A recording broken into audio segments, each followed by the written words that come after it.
Hello.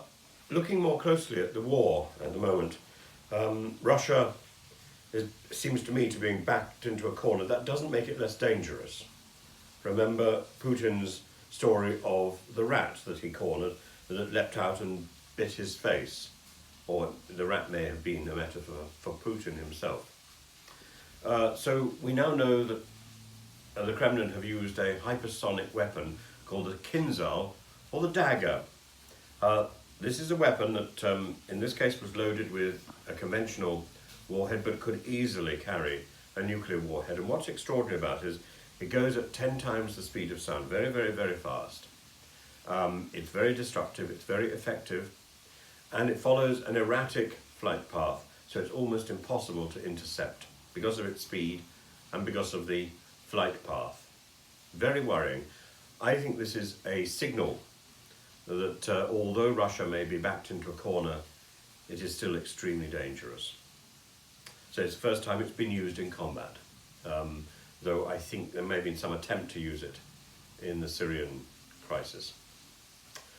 Mr. Zelensky has now asked for a face-to-face meeting with Mr. Putin. He says it's time. I'm inclined to agree. But at the same time, Putin is busy throwing mud and attacking his own circle of oligarchs for jumping ship. And we know what happens, we know what happened in the early part of Putin's reign when oligarchs seemed to have abandoned him. They were then quickly reprimanded and put into jail. But what do we have now?